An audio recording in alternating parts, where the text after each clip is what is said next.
नमस्कार मित्रांनो, पुन्हा एकदा तुमचं स्वागत आहे इन्फो मराठी 24 या यूट्यूब चॅनलवर। मित्रांनो, राज्य सरकारी कर्मचाऱ्यांसाठी एक अत्यंत महत्त्वाची बातमी घेऊन आलेलो आहे। बातमी आहे, राज्य सरकारने घेतला सरकारी कर्मचाऱ्यांना दिलासा देणारा एक मोठा निर्णय, राज्य सरकारी कर्मचाऱ्यांना लॉटरी। मित्रांनो, नेमकं काय आहे या बातमीमध्ये आपण नक्की बघूया। पण त्याआधी जर तुम्ही आपल्या चॅनलवर नवीन असाल तर चॅनलला सबस्क्राईब करून बाजूला दिलेल्या बेल आयकॉनला नक्की क्लिक करा।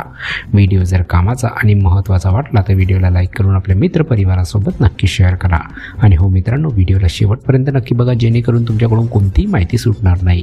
मित्रांनो, सरकारी कर्मचाऱ्यांसाठी राज्य सरकारने एक आनंदाची बातमी दिली आहे। निवृत्तीनंतरही सरकारी कर्मचाऱ्यांना नोकरी करण्याचा मार्ग मोकळा झाला आहे।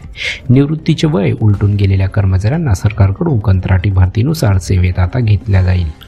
निवृत्तीचे वय उलटून गेलेल्या कर्मचाऱ्यांना सरकारकडून कंत्राटी भरतीनुसार सेवेत घेता येईल, असा निर्णय राज्यातील मुख्यमंत्री देवेंद्र फडणवीस यांच्या नेतृत्वाखालील सरकारने घेतला आहे। त्यामुळे आता 58 वर्ष निवृत्त झालेल्या कर्मचाऱ्यांना अगदी वयाच्या 70पर्यंत सेवेत राहता येईल। शासकीय तसेच निमशासकीय सेवेतील सेवानिवृत्त अधिकाऱ्यांना विविध विभागात कंत्राटी पद्धतीने घेण्यावर मात्र राज्य सरकारने शिक्कामोर्तब केले आहे। सरकारी कर्मचाऱ्यांच्या निवृत्तीचे वय 58 वरून 60 वर्ष करण्याचा निर्णय झाला नसला तरी या नव्या निर्णयाच्या माध्यमातून सरकारी कर्मचाऱ्यांना मोठा दिलासा दिला आहे। नव्या निर्णयामुळे निवृत्तीनंतर कर्मचाऱ्यांना वयाच्या 65व्या वर्षापर्यंत आणि त्यानंतरही क्षमता असल्यास वयाच्या 70पर्यंत काम करता येणार आहे।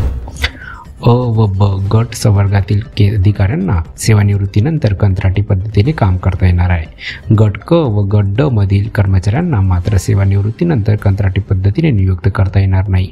कोणतीही विभागीय चौकशी सुरू असलेल्या अधिकाऱ्यास निवृत्तीनंतर कंत्राटी पद्धतीने सेवेत घेता येणार नाही। या अधिकाऱ्यांना निवृत्तीवेळी असलेले मूळ निवृत्ती वेतन व इतर भत्ते दिले जाणार आहेत।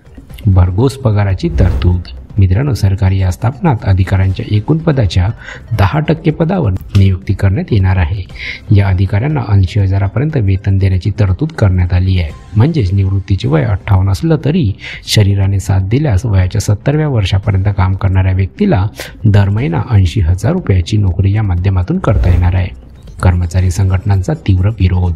मित्रांनो, एकीकडे सरकार निवृत्तीचे वय 60 वर्ष नेण्याचा निर्णय घेत नाही आणि दुसरीकडे निवृत्त अधिकाऱ्यांना कंत्राटी पद्धतीने पुन्हा सेवेत घेत आहे। राज्य सरकारला खरोखर त्याची सेवा घ्यायची असेल तर निवृत्तीचे वय 60 वर्ष करावे अशी मागणी संघटनांनी केलेली आहे।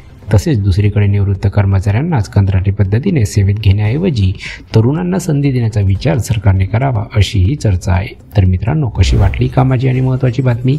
जर बातमी कामाची आणि महत्त्वाची वाटली असेल तर व्हिडिओला लाईक करून आपल्या मित्रपरिवारासोबत नक्की शेअर करा। तसेच जर तुम्ही आपल्या चॅनलवर नवीन असाल तर चॅनलला सबस्क्राईब करून बाजूला दिलेल्या बेल आयकॉनला नक्की क्लिक करा। व्हिडिओ बघितल्याबद्दल खूप खूप धन्यवाद।